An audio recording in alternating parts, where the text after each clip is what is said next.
আচ্ছা চলো দেখো,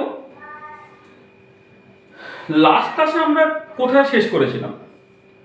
লাস্ট ক্লাসে আমরা যেটা বলেছিলাম সেটা হচ্ছে যে তোমার মানে বোর থিওরি থেকে যে এনার্জি, রেডিয়াস এবং স্পিডের যে এক্সপ্রেশনগুলো পেয়েছিলাম, সেই এক্সপ্রেশন থেকে আমি হাইড্রোজেন অ্যাটম বা হাইড্রোজেন লাইক ওয়ান ইলেকট্রন সিস্টেমের অ্যাটমিক স্ট্রাকচার এবং অ্যাটমিক স্পেক্ট্রা সংক্রান্ত যে সমস্ত এক্সপেরিমেন্টাল অবজারভেশন পাওয়া গিয়েছিল সেই এক্সপেরিমেন্টাল অবজারভেশনগুলোকে এক্সপ্লেন করার চেষ্টা করেছি। এবং তার সাথে সাথে আরও কতগুলো ফিটিং ফর্মুলা, যেমন ধরো বামার ডিজবার্গ ইকুয়েশন, রিজ কম্বিনেশন প্রিন্সিপাল, এইগুলোকে এক্সপ্লেন করার চেষ্টা করেছি। এবং তার সঙ্গে সঙ্গে আরও কত ইম্পর্টেন্ট অ্যাসপেক্টের কথা বলেছিলাম, যে এখানে ইলেকট্রনিক এনার্জিটা নেগেটিভ কেন, তার পক্ষে যুক্তি দিয়েছিলাম আমরা, যে 2 into average of kinetic energy equal to যে negative of the average of potential energy হচ্ছে হাইড্রোজেন অ্যাটম সিস্টেমের ক্ষেত্রে, সেটা যে একটা ইম্পর্টেন্ট থিওরেম, ভিরিয়াল থিওরেম, তার যে একটা কনসিকুয়েন্সেস সেটাকে আমরা দেখেছিলাম। আচ্ছা, তাহলে বোর থিওরি সংক্রান্ত তোমাদের সিলেবাসে কেটে আছে, তার যা লাস্ট পার্টটা হচ্ছে তোমার লিমিটেশনস অফ বোর থিওরি।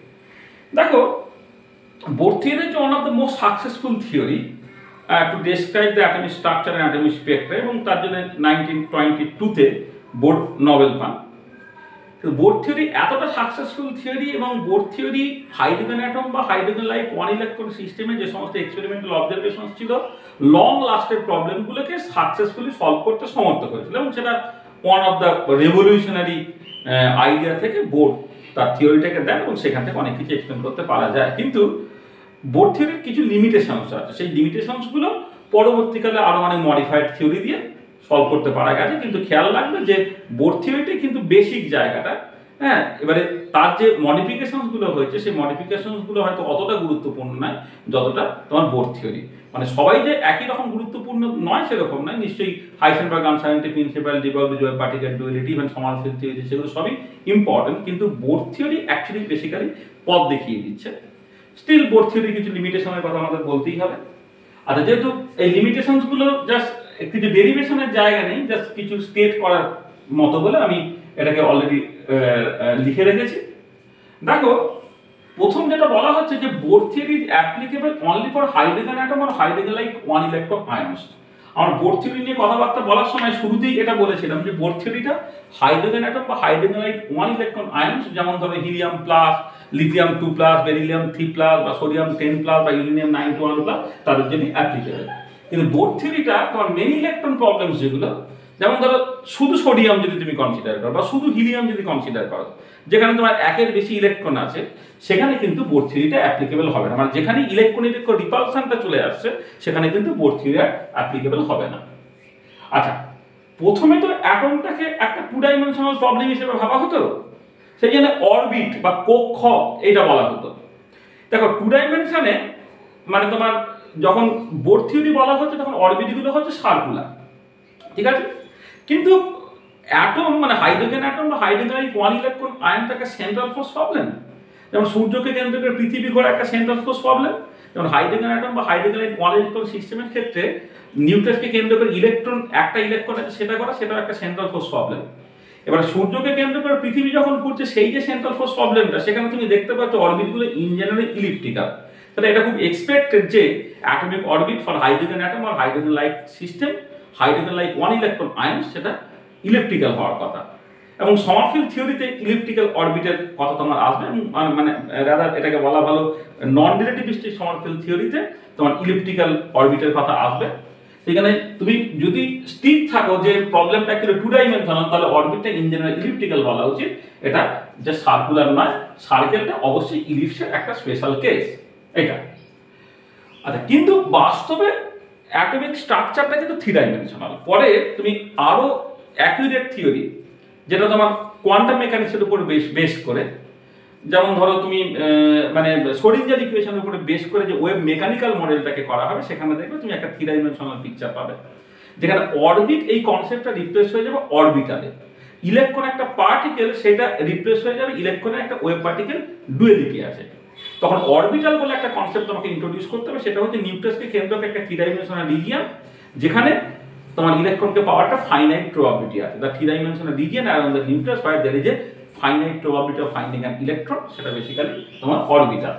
তাহলে দেখো এই 2 ডাইমেনশনাল অরবিট এই কনসেপ্টটা রিপ্লেস হয়ে যাচ্ছে 3 ডাইমেনশনাল অরবিটালে। তাহলে বাস্তবে কিন্তু সেটা সত্যি সত্যি অরবিটাল এবং অ্যাটমিক স্ট্রাকচারটা 3 ডাইমেনশনাল, কিন্তু বোর থিওরিতে পিকচারটা ছিল 2 ডাইমেনশনাল, সেটাও কিন্তু বোর থিওরি লিমিটেশনের মধ্যেই পড়ে। আচ্ছা, এবারে তুমি যদি হাই রেজলিউশন স্পেকট্রোফটোমিটারে দেখো, তাহলে বোর থিওরি থেকে প্রেডিক্টেড যে স্পেকট্রাল লাইনগুলো তুমি পাচ্ছ না, সেই লাইনগুলো দেখতে পাওয়া যাবে যে এটা কতগুলো ক্লোজড স্পেস লাইনের কম্বিনেশন। তাহলে অ্যাজ ফর এক্সাম্পল তুমি যদি n = 3 থেকে n = 2 তে যে ট্রানজিশনটা ঘটছে, যেটা বেসিক্যালি বামার সিরিজের এইচ আলফা লাইনটা দেবে, ঠিক আছে? তাহলে বামার সিরিজে H alpha line according to Bohr theory একটাই লাইন, কিন্তু হাই রেজলিউশন স্পেকট্রোফটোমিটারের নিচে দেখা গেল ওই লাইনটা বেসিক্যালি 3টে ক্লোজড স্পেস লাইনের কম্বিনেশন। তাহলে এই যে একটা স্পেকট্রাল লাইন বেসিক্যালি কতগুলো ক্লোজড স্পেস লাইনের কম্বিনেশন, একে বলে ফাইন স্ট্রাকচার। বোর থিওরি কিন্তু সেই ফাইন স্ট্রাকচারটা এক্সপ্লেন করতে পারে না। তাহলে বোর থিওরি ক্যানট এক্সপ্লেন, এই যে Bohr theory cannot explain the fine structure of the atomic spectrum. এই ফাইন স্ট্রাকচারটা কিন্তু বোর থিওরি থেকে এক্সপ্লেন করতে পারা যাচ্ছে না। আচ্ছা, এছাড়া আরো কিছু তুমি স্প্লিটিং দেখতে পারো, যেটা বোর থিওরি থেকে যেটা হয় তার তুলনায় একটু অন্যরকম। সেটা হচ্ছে যে যদি তুমি এক্সটার্নাল ম্যাগনেটিক ফিল্ড দাও, তাহলে কোনো একটা স্পেকট্রাল লাইন দেখতে পাওয়া যাবে কতগুলো স্পেকট্রাল লাইনে জাস্ট ভেঙে যাচ্ছে, ঠিক আছে? তাহলে এই যে কোনো একটা স্পেকট্রাল লাইনের যে স্প্লিটিংটা হচ্ছে, মানে in presence of external magnetic field, দেখা বলে জিম্যান এফেক্ট। মানে splitting of spectral line in presence of external magnetic field, দেখা বলে Zeeman effect. Bohr theory cannot explain Zeeman effect. ঠিক একই রকম ভাবে splitting of spectral line in presence of external electric field, তাকে বলা Stark effect. Bohr theory cannot explain Stark effect. আচ্ছা, next কতগুলো জিনিস আরো ইম্পর্টেন্ট, সেটা হচ্ছে এই যে দেখো বোর থিওরি থেকে তুমি মানে কোন একটা নিউক্লিয়াসকে কেন্দ্র করে ঘূর্ণায়মান ইলেকট্রনের পজিশন এবং মোমেন্টাম দুটোকে সাইমালটেনিয়াস উইথ আরবিট্রারি প্রিসিশন বলতে পারো। কিন্তু একটা ইম্পর্টেন্ট প্রিন্সিপাল আছে যাকে বলা হাইজেনবার্গ আনসার্টেনিটি প্রিন্সিপাল, যেটা 1925 এ ডেভেলপড হয়েছিল। সেখানে বলা হচ্ছে যে position and momentum of a particle cannot be determined simultaneously with arbitrary precision. এই Bohr theory does not obey this Heisenberg uncertainty principle. আচ্ছা, বোরের সময় যে এই প্রিন্সিপালটা তো জানাই ছিল না যে পজিশন এন্ড মোমেন্টাম দুটোকে সাইমালটেনিয়াস উইথ আরবিট্রারি প্রিসিশন মাপতে পারা যায় না, এই প্রিন্সিপালটা জানাই ছিল না। সেই জন্য বোর থিওরি অবভিয়াসলি এই হাইজেনবার্গ আনসার্টেনিটি প্রিন্সিপালটাকে কেয়ার করে না, বা Bohr theory does not obey Heisenberg uncertainty principle. This is another important limitations of Bohr theory, এটাকে মাথায় রাখতে হবে। কিন্তু ওয়েভ মেকানিক্যাল মডেলে কিন্তু হাইজেনবার্গ আনসার্টেনিটি প্রিন্সিপালটা will be taken into consideration. আচ্ছা, Bohr theory cannot explain Stern Gerlach experiment. এই স্টার্ন-গারলাক এক্সপেরিমেন্টটা 1921 এ হয়েছিল, যেখান থেকে ইলেকট্রনের স্পিনের এক্সিস্টেন্সটা আছে। বোর থিওরিতে কিন্তু স্পিনের কোনো গল্প টল্প ছিল না, এটা মাথায় রাখতে হবে। কিন্তু Bohr theory cannot explain Stern Gerlach experiment. আচ্ছা, Bohr theory cannot explain electron diffraction experiment. বিজ্ঞানী স্যার জিপি থমসন, যে ডেভিসন এবং জার্মার, তারা 1927 একটা এক্সপেরিমেন্ট করেছিলেন যেটাকে বলে ইলেকট্রন ডিফ্রাকশন এক্সপেরিমেন্ট। তিনি দেখেছিলেন যে এক্স রে ডিফ্রাকশন যেমন প্যাটার্ন দেখতে হয় একটা, ঠিক একই রকম ভাবে এক্স এর বদলে যদি ইলেকট্রন বিম পাঠানো হয় তাহলে একই রকমের ডিফ্রাকশন প্যাটার্ন দেখতে পাওয়া যায়, যেটা অ্যাকচুয়ালি সিগনিফাই করে যে ইলেকট্রনের ওয়েভ ক্যারেক্টার আছে। এই যে ইলেকট্রনের ওয়েভ ক্যারেক্টার বোরের সময় বোর ভাবেননি, হ্যাঁ, ইলেকট্রনকে তিনি একটা জাস্ট ফান্ডামেন্টাল পার্টিকেল হিসেবে ধরেছেন, এবং obviously Bohr theory cannot explain the electron diffraction experiment. তো দেখো এই বোর থিওরি কিন্তু অনেক লিমিটেশনস আছে। এবারে এই লিমিটেশনস গুলোকে আমাকে জাস্ট রিজলভ করার চেষ্টা করতে হবে। আচ্ছা, রিজলভ করার কনটেক্সটে আমরা এই যে তোমার ধরো যখন আমি অরবিটটাকে সার্কুলার বদলে ইলিপ্টিক্যাল বলবো, এইটাকে তুমি এক্সপ্লেন করতে পারবে নন রিলেটিভিস্টিক সমারফিল্ড থিওরিতে, ঠিক আছে? আর যখনই তুমি এই ফাইন স্ট্রাকচারটা এক্সপ্লেন করতে পারবে, তার জন্য রিলেটিভিস্টিক সমারফিল্ড থিওরি লাগবে। তার মানে এই পার্টটা এবং এই পার্টটা সকল একটা ইম্পর্টেন্ট থিওরি আছে, বলে সমারফিল্ড থিওরি। এই সমারফিল্ড থিওরি থেকে এই যদি এক্সপ্লেন করতে পারা যায়, আনফরচুনেটলি তোমাদের সিলেবাসে সমারফিল্ড থিওরি উল্লেখ করা নেই। কিন্তু অ্যাজিমুথাল কোয়ান্টাম নাম্বারটাকে ইন্ট্রোডিউস করতে গেলে এবং এনার্জিটাকে শুধুমাত্র প্রিন্সিপাল কোয়ান্টাম নাম্বার n নয়, তার সঙ্গে অ্যাজিমুথাল কোয়ান্টাম নাম্বারের উপর ডিপেন্ড করে, সেইটা বুঝতে গেলে কিন্তু তোমাকে রিলেটিভিস্টিক সমারফিল্ড থিওরিটাকে বুঝতে হবে। আর ইলিপ্টিক্যাল অরবিটালের কনসেপ্ট যদি তোমাকে আনতে হয়, তাহলে কিন্তু তোমাকে নন রিলেটিভিস্টিক সমারফিল্ড থিওরি জানতে হবে। সিলেবাসে নেই, আমরা হয়তো বলবো না, কিন্তু আমরা একটু অ্যাডভান্স রিসোর্সেস হিসেবে কিছু লেকচার দেবো, বা লেকচার ভিডিও অলরেডি করা আছে অনার্সের ছেলেদের জন্য, সেগুলো আমি আপলোড করে দেবো, সেগুলো তোমরা দেখে নেবে যে সমারফিল্ড থিওরিতে অ্যাকচুয়ালি কি বলা হচ্ছে। আচ্ছা, পরে যখন ওয়েভ মেকানিক্যাল মডেলে তুমি আসবে, মানে এক্সাক্ট কোয়ান্টাম মেকানিক্যাল মডেলে আসবে, তখন অরবিট থেকে অরবিটাল, 2 ডাইমেনশনাল প্রবলেম থেকে 3 ডাইমেনশনাল প্রবলেম তুমি চলে আসতে পারবে। এটা আমাদের অ্যাকচুয়ালি সিলেবাসে আছে, আমরা উল্লেখ করবো। আচ্ছা, জিমান এফেক্ট স্টার ক্যাপে তোমাদের সিলেবাসে নেই, কিন্তু জিমান এফেক্ট এবং স্টার ক্যাপে সেটা ইউজুয়ালি লোকে পারমিশন থিওরি এক্সপ্লেন করে, সেগুলোকে করতে পারা যায়, কিন্তু তোমাদের সিলেবাসের বাইরে। আর এখানে ইলেকট্রন স্পিনের এক্সিস্টেন্স, স্টার গালেক এক্সপেরিমেন্ট, সেগুলো ডিরেক্টলি নেই, কিন্তু স্পিন কোয়ান্টাম নাম্বার আছে, সেটা আমাদের উল্লেখ করতে হবে। আর হাইজেনবার্গ আনসার্টেনিটি প্রিন্সিপাল এইটা, এবং তোমার যে ইলেকট্রনের যে ওয়েভ ক্যারেক্টার আছে, ওয়েভ পার্টিকেল ডুয়ালিটি, এটাও কিন্তু আমাদের অ্যাকচুয়ালি দেখতে হবে। এইগুলো আমাদের সিলেবাসের মধ্যে আছে। তো যেগুলো সিলেবাসে আছে আমরা প্রথমে সেইগুলোই জাস্ট প্রথমে আলোচনা করে নেব, যেগুলো সিলেবাসে নেই এখন আমরা আলোচনা করবো না। কিন্তু কেউ যদি জানতে চাও তাহলে আমাদের যে ইউটিউব চ্যানেল আছে, ইউটিউব চ্যানেলে হচ্ছে এগুলো বলা আছে, সেগুলো আমরা সেই মতো করে ভাববো আর কি। তাহলে এই হচ্ছে বেসিক্যালি বোর্ড থিওরি নিয়ে যে আলোচনাগুলো করার কথা সেইটা। তাহলে এইটুকু আমি একটা ছোট্ট ভিডিও হিসেবে আপলোড করে দিচ্ছি। আর কনজিকিউটিভ একই, মানে আজই আমি আরেকটা ভিডিও করে দিচ্ছি, যেখানে বেসিক্যালি জাস্ট ওই বোর্ড থিওরির উপরে বেশ করে কিছু নিউমেরিক্যাল প্রবলেম, যেগুলো নিট বা যেই মেন যেই অ্যাডভান্সে যে ধরনের প্রবলেমগুলো পড়েছিল, সেই ধরনের কতগুলো প্রবলেম আমরা করব। তাহলে এইটা আমরা এখানে শেষ করছি। আমরা এখনই আবার ফিরে আসছি আর একটা ছোট্ট ভিডিও নিয়ে, যেখানে আমরা বেসিক্যালি কিছু নিউমেরিক্যাল প্রবলেম সলভ করার চেষ্টা করব। ঠিক আছে?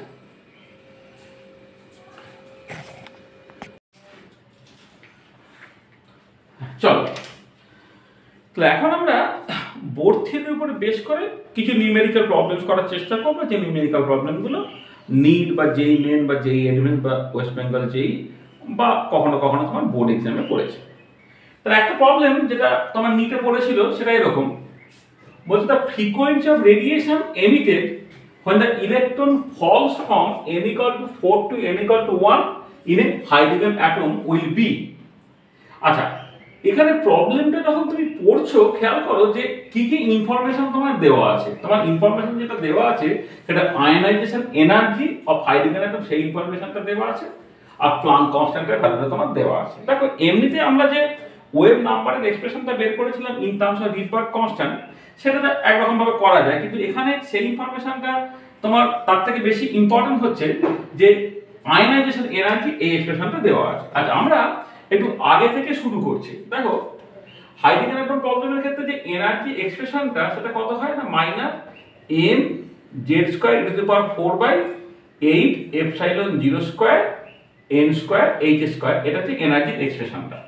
এটা যখন হাইড্রোজেন অ্যাটম প্রবলেম করবে তখন জেডটা জাস্ট 1 হয়ে গেল, অর্থাৎ minus m e to the power 4/8 epsilon 0 square n square h square. আর এবারে যখন তুমি ফ্রিকোয়েন্সিটা ক্যালকুলেট করবে n1 থেকে n2 লেভেলে ট্রানজিশনের জন্য, সেটা কি হবে, n1 থেকে n2 লেভেলের যে এনার্জি গ্যাপ তাকে তোমাকে h দিয়ে ভাগ করতে হবে। ভাগ করলে কি দাঁড়াবে, এটা না হবে m E to the power 4/8 epsilon 0 square h square into 1/n1 square minus 1/n2 square. তাহলে এইটা হবে তোমার সরি, এটা h কিউব হয়ে গেল, সরি, মানে এইচ স্কোয়ার আর একটা এইচ তোমার এখানে চলে আসছে এটা। তাহলে ফ্রিকোয়েন্সি যে এক্সপ্রেশনটা সেটা হচ্ছে n1 থেকে n2 লেভেলের মধ্যে এনার্জি গ্যাপ, তাকে তোমাকে এইচ দিয়ে ভাগ করতে হবে। হ্যাঁ, তার মানে এই হচ্ছে এক্সপ্রেশনটা। আর এবারে দেখো যে যদি তুমি দুটো পাশাপাশি লেভেলের মধ্যে এনার্জি গ্যাপটাকে ক্যালকুলেট করতে, তাহলে এইচটা থাকতো না। আর আয়নাইজেশন এনার্জি মানে দেখি, হাইড্রোজেন অ্যাটমের আয়নাইজেশন এনার্জি মানে n1টাকে 1 বলা আর n2টাকে ইনফিনিটি বলা। তার মানে এই যে এইচটা বাদ দিয়ে বাকি যে পার্টটা, this is nothing but the ionisation energy of hydrogen atom, নিচে একটা প্লাঙ্ক কনস্ট্যান্ট h রয়ে গেল, আর এখানে পড়ে রইল 1/n1 square minus 1/n2 square. তো দেখো, এই হচ্ছে তোমার ফর্মুলাটা, যে যেহেতু আয়নাইজেশন এনার্জির এক্সপ্রেশনটা দেওয়া আছে, প্লাঙ্ক কনস্ট্যান্টের এক্সপ্রেশনটা দেওয়া আছে, আর তোমার n = 1 থেকে n = 4 এই ট্রানজিশনের জন্য তোমাকে ফ্রিকোয়েন্সিটাকে বের করতে বলছে। তা দিস ইজ দ্য এক্সপ্রেশন। এবারে তুমি ডেটাগুলোকে বসিয়ে দাও। দেখো 2.18 into 10 to the power -18 joule per atom. Planck কনস্ট্যান্টের ভ্যালু হচ্ছে বলে দেওয়া আছে 6.625 into 10 to the power -34 joule second. আর এখানে একটা বলি, আমরা প্লাঙ্ক কনস্ট্যান্টের value usually 6.626 into 10 to the power -34 joule second লিখি, বা ionisation energy of hydrogen atom electron ভোল্টে 13.6 ইলেকট্রন ভোল্ট লিখি। কিন্তু তুমি কোনো কিছু মেমোরাইজ করে লিখবে না, যদি তোমার কিছু ডেটা দেওয়া থাকে তাহলে সেই ডেটাটাই বসাতে হবে। তুমি যদিও জানো প্লাঙ্ক কনস্ট্যান্টের ভ্যালুটা 6.626 × 10⁻³ জুল সেকেন্ড, তুমি কি সেটা ব্যবহার করবে না, যেটা দেওয়া থাকবে সেটাই ব্যবহার করবে। আর এখানে আয়নাইজেশন এনার্জিটা তুমি ইলেকট্রন ভোল্টে ব্যবহার করবে না, কারণ এখানে জুলে ইনফরমেশনটা দেওয়া আছে, মানে তুমি জুলেই ব্যবহার করবে এইটা। আর এখানে 1/1² - 1/4² হয়ে গেল এইটা। তাহলে যেটা হয়ে যাচ্ছে এইটা আর এইটা সিম্পলিফাই করলে হচ্ছে 15/16 তোমার হবে, 1 - 1/16, তাহলে এটা 15/16 হবে। তাহলে এই ক্যালকুলেশনটা তোমার করে ফেলতে হবে, এবং এই ক্যালকুলেশনটা তুমি করে ফেলো, করলে তুমি দেখবে এর উত্তরটা বেরোবে তোমার 3.08 × 10⁻15 second inverse. This will be the answer. ঠিক আছে, এটা হচ্ছে 3.08 × 10⁻15 second inverse. This will be the answer. ঠিক আছে, এই যে ব্যাপারটা হলো। আর এখানে একটা জিনিস দেখো, এখানে যদিও তোমার এই আয়নাইজেশন এনার্জিটা জুল পার অ্যাটম বলেছে, এখানে কিন্তু পার অ্যাটমটা বললে তুমি ইউনিটটা মেলাতে পারবে না। তাহলে আয়নাইজেশন এনার্জিটা তোমার জাস্ট ওই 2.18 × 10⁻18 জুল, এটাই কিন্তু লাগবে। এখানে পার অ্যাটম এটাকে সিম্পলি বলার মানে নেই, মানে পার অ্যাটম আর পার মোল হয়, তো সেই রেসপেক্টে এখানে পার অ্যাটমটা লিখলে তুমি আর সেকেন্ড ইনভার্সে ইউনিটটা পাবে না। এখানে বেটার হচ্ছে এটা শুধুমাত্রই জুলে লেখা, তবেই তোমার ইউনিটটা ঠিকঠাক করে ম্যাচ করবে এটা। তো দেখো একটা পার্টিকুলার প্রবলেম আমাদের হলো। আচ্ছা, সেকেন্ড প্রবলেমটা চলে আসছে, বলছে the energy of the second Bohr orbit of hydrogen atom is -326 kJ/mol, hence the energy of the fourth Bohr orbit should be. এটা দেখো, এই পার্টিকুলার প্রবলেমটার জন্য তোমাকে পুরোটাকে করার দরকার নেই, তুমি এনার্জির এক্সপ্রেশনটা দেখো। এই যে এনার্জি এক্সপ্রেশনটা, this is actually proportional to 1/n², এটা মাথায় রাখো। দেখো, বোর থিওরি থেকে এই যে এনার্জির এক্সপ্রেশনটা লেখা হয়েছে, এখানে বাকি সব তুমি ভুলে যাও, জাস্ট দেখো এনার্জিটা 1/n² এর সঙ্গে প্রপোর্শনাল। তাহলে যদি ইএনটা প্রপোর্শনাল টু 1/n² হয়, তাহলে এখান থেকে তুমি পরিষ্কার বুঝতে পারছো, যদি E4/E2 এটা তুমি করো, তাহলে সেটা কি হবে, E4টা হচ্ছে 4² এর সঙ্গে প্রপোর্শনাল, E2টা 2² এর সঙ্গে প্রপোর্শনাল, তার মানে কত 1/4 হয়ে গেল। তাহলে E4টা হয়ে যাবে তোমার বেসিক্যালি E2/4। এইটা দেখো, এখানে energy of the second Bohr orbit বলে দেওয়া আছে, মানে কি করলাম বুঝতে পেরেছো, যে এনার্জিটা 1/n² এর সঙ্গে প্রপোর্শনাল। তাহলে তুমি E4/E2 যদি করো, তাহলে E4টা হচ্ছে 1/4² এর সঙ্গে প্রপোর্শনাল, E2টা হচ্ছে 1/2² এর সঙ্গে প্রপোর্শনাল, সেটা উপরে চলে গেল, তা 2²/4² হয়ে গেল, 1/4 হয়ে গেল। তো E4টা হচ্ছে E2/4, E4টা হচ্ছে E2/4, E2টা বলে দেওয়া যাবে -328 kJ/mol/4 হয়ে গেল। তাহলে কত হচ্ছে এটা, -82, তাই তো, -82 kJ/mol। This should be the answer. ঠিক আছে, এটা। আচ্ছা, নেক্সট প্রবলেমে এসো।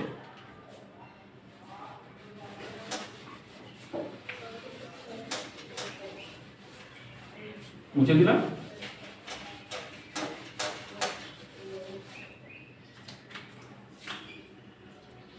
আচ্ছা, 3 নম্বর একটা প্রবলেমে তুমি চলে এসো।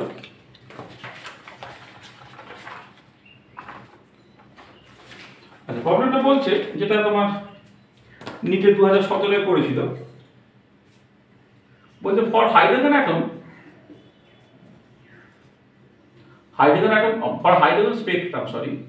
for hydrogen spectrum electron transition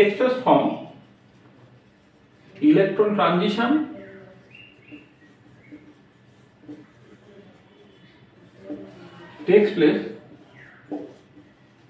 from n = 5 to n = 2, then emitted wavelength of photon is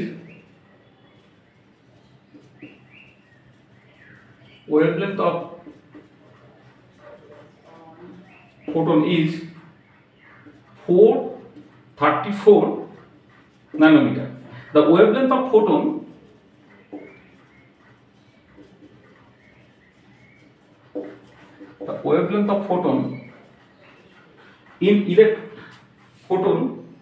in electron transition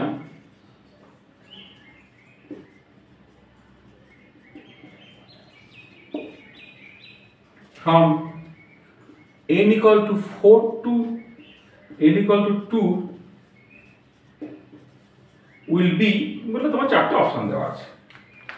ঠিক আছে, তাহলে কি লেখা আছে না 5 থেকে 2 এই ট্রানজিশনের জন্য ওয়েভলেন্থ তোমার বলে দেওয়া আছে। তাহলে তুমি দেখো, তুমি জানো হাইড্রোজেন অ্যাটমের জন্য যে 1/ওয়েভলেন্থ বা ওয়েভ নাম্বারটা সেটা কি হয়, যদি তোমার 1/ওয়েভলেন্থটা এই ধরো n1 থেকে n2 তে ট্রানজিশন, সেটা হচ্ছে ওয়েভ নাম্বারের রেসিপ্রোকাল হয়। হ্যাঁ, তাহলে 1/ওয়েভলেন্থটা হচ্ছে তোমার ওয়েভ নাম্বার, সেটা হচ্ছে n1 থেকে n2 ট্রানজিশন যেটা, সেটা কত, এটা হচ্ছে Rydberg constant into 1/n1 square minus 1/n2 square, তাই তো? আর এবারে কি বলে দেওয়া আছে দেখো, যে ইনফরমেশনটা দেওয়া আছে সেটা হচ্ছে 1/434 ন্যানোমিটার। কখন? যখন তোমার r ইনফিনিটি এটা 1/1 মাইনাস 1/5 স্কয়ার, মানে সরি 1/2 স্কয়ার মাইনাস 1/5 স্কয়ার, এটা ঠিক আছে। তাহলে এটা কত হয়ে যাচ্ছে, এই রিডবার্গ কনস্ট্যান্ট r ইনফিনিটি হয়ে যাচ্ছে। আর ইনফিনিটি বা Rydberg constant for the hydrogen atom লিখলে অ্যাকচুয়ালি ভালো, হাইড্রোজেনের জন্য রিডবার্গ কনস্ট্যান্ট এটা কত হচ্ছে তোমার 4 ইনটু 25 মানে 100, আর 25 মাইনাস 4 মানে হচ্ছে 21, এটা হয়ে যাচ্ছে 100, মানে এটা 2 স্কয়ার 4 আর 5 স্কয়ার 5 5 25, এটা 100 হয়ে গেল। এখানে 25 মাইনাস 4 মানে 21 এর 100 হয়ে গেল। তাহলে এখান থেকে রিডবার্গ কনস্ট্যান্টের ভ্যালু তুমি বের করে ফেলো, সেটা কত হচ্ছে 100/21 ইনটু 1/434 ন্যানোমিটার নিচে থাকে। এইটা হচ্ছে তোমার রিডবার্গ কনস্ট্যান্টের ভ্যালু চলে যাবে। আচ্ছা, এবারে তোমাকে 1/ওয়েভলেন্থ যে ট্রানজিশনটা দেখতে হবে তোমার 4 থেকে 2 এর ট্রানজিশন, এটা দেখতে হচ্ছে, সেটা তাহলে কত হবে, Rydberg constant into 1/2 square minus 1/4 square হবে এটা।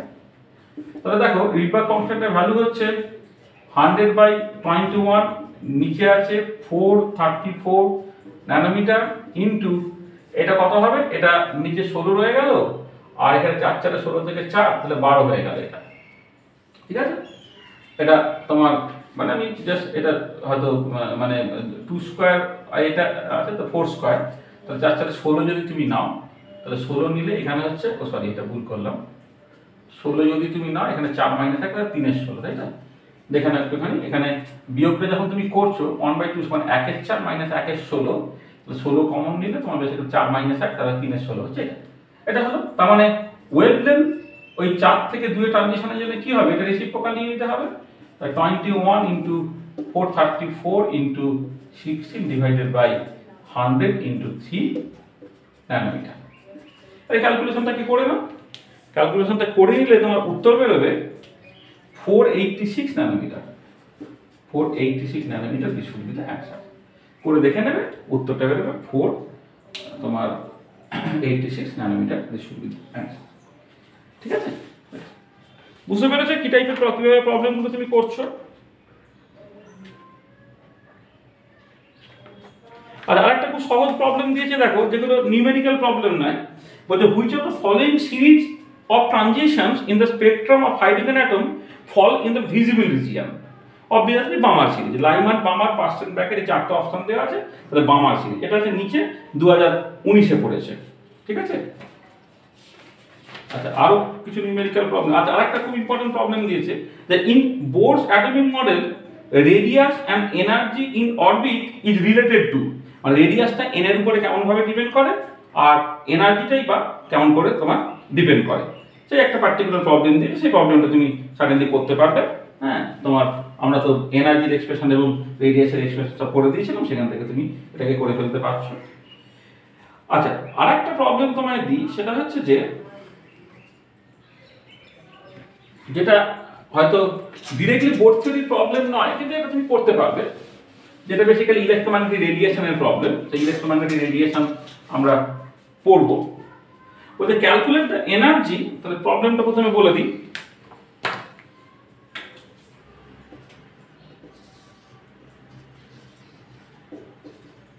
Calculate the energy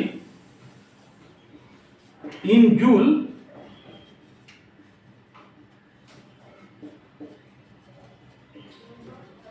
corresponding to light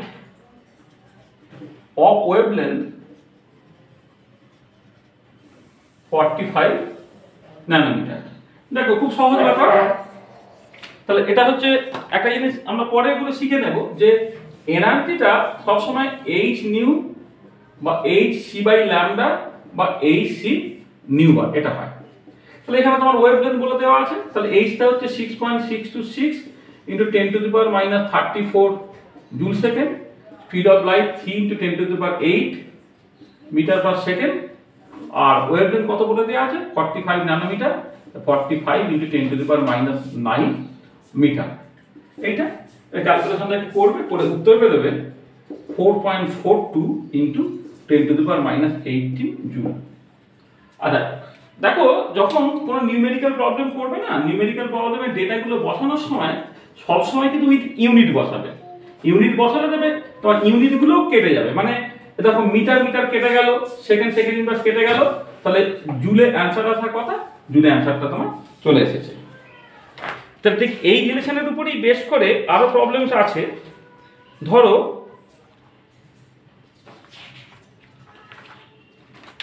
একই রকমের প্রবলেম আছে, সেটা হচ্ছে এইটা, the value of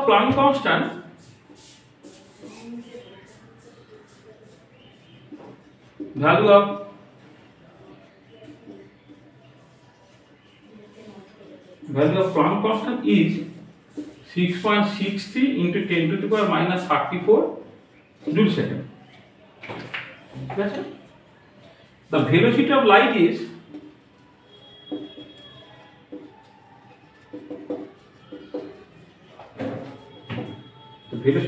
is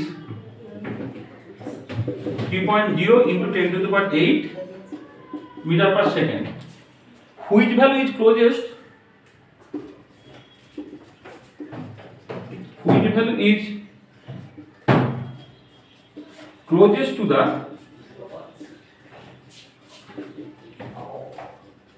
wavelength in meters of a quantum of light with frequency of 8 into 10 to the power 15 second inverse। কি বলছে? The value of Planck constant তোমার বলে দিয়েছে, the velocity of light তোমার বলে দিয়েছে, which value is closest to the wavelength in meters of a quantum of light with frequency equal to 8 into 10 to the power 15 second inverse।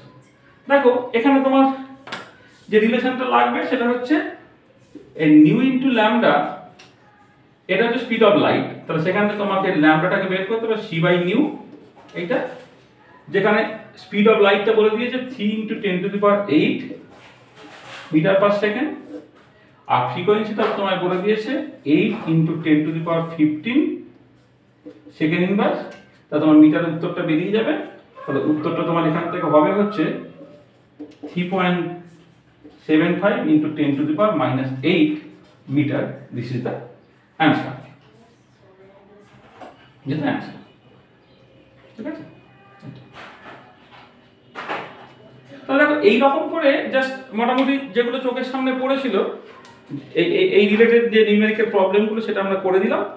হ্যাঁ, তো এইরকম করে তোমরা প্রিভিয়াস ইয়ার্সের কোশ্চেনগুলোকে দেখো, দেখে আরো যদি কিছু প্রবলেম থাকে তাহলে আমাদের বলবে। তাহলে আমরা এই পর্যন্ত করলাম। আচ্ছা, আর কিছু জিনিস আমি আসলে বোর্ড থিওরিটাকে কমপ্লিট করতাম, কিন্তু অনেকে আমাকে জিজ্ঞেস করছে বিভিন্ন সময়ে, সেটা হচ্ছে এই যে আমি অনেকে বলছে কি স্যার অনেক ধরো পুরনো অনেক বই দেখছি যেখানে বোর্ড থিওরি ইত্যাদি এইসব রেজাল্ট টেজাল্টগুলো তোমার সিজিএসে করা আছে, কিন্তু আপনি তো সব এসআইএ করছেন, তাহলে এসআইএ থেকে এসআই এর এক্সপ্রেশনগুলো আমাকে মুখস্থ রাখতে হবে, আবার সিজিএস এর এক্সপ্রেশনগুলোকে আলাদা করে মুখস্থ রাখতে হবে? উত্তর হচ্ছে না। এই এসআই থেকে সিজিএস বা সিজিএস থেকে এসআইএ খুব ইজিলি চলে যাওয়া যায়। আমরা দেখবো যে যেখানে তোমার ধরো সিজিএস এ যেখানে জেড স্কোয়ার ছিল সেখানে এসআইএ ওটা জেড স্কোয়ার বাই 4πε0 দিয়ে রিপ্লেসড হয়ে যাবে, বা এসআইএ যেখানে জেড স্কোয়ার বাই 4πε0 সিজিএস এটা জেড স্কোয়ার দিয়ে রিপ্লেসড হয়ে যাবে। যেটা কি কোথা থেকে আসছে? এটা বেসিক্যালি আসছে হচ্ছে কুলম্বস ল থেকে। তাহলে আমরা একটা ছোট্ট ভিডিও নেক্সট দিন আমরা দেবো, সেখানে 10-15 মিনিটের একটা ভিডিও, যেখানে এই বোর্ড থিওরি করতে গিয়ে আমি আসলে যেটা হয় যে অনেকটা ব্যাকগ্রাউন্ড তৈরি করে তারপর যদি তুমি অ্যাটমিক স্ট্রাকচার করতে আসো, তাহলে তুমি ব্যাপারটা ঠিকঠাক করে বুঝবে। কিন্তু আমাদের সেই ব্যাকগ্রাউন্ডটা আমরা হয়তো অন্যত্র ক্লিয়ার করেছি, এই মানে যেটা এই অনলাইন যে মানে ভিডিওগুলো করা হচ্ছে সেখানে ওই ব্যাকগ্রাউন্ডগুলো নিয়ে অত কথাবার্তা বলা হচ্ছে না। কিন্তু তোমাদের যেহেতু রিকোয়েস্ট আছে, তাহলে আমরা এই কুলম্বস ল সেটা সিরিয়াস এ কেমন দেখতে হয়, এসআই এ কেমন দেখতে হয়, দুটো চার্জের মধ্যে কোথায় মিডিয়াম থাকলে কেমন হয়, মিডিয়াম না থাকলে কেমন হয়, তো সেই রিলেটেড জাস্ট ছোট্ট একটা ভিডিও আমরা নেক্সট দিন দেবো। তো আজকে আমরা এই পর্যন্ত রাখছি, পরের দিনে আমরা এরপরে লজিক্যালি যেটা ফলো করে সেটা আমরা বলবো। ঠিক আছে, রাখি।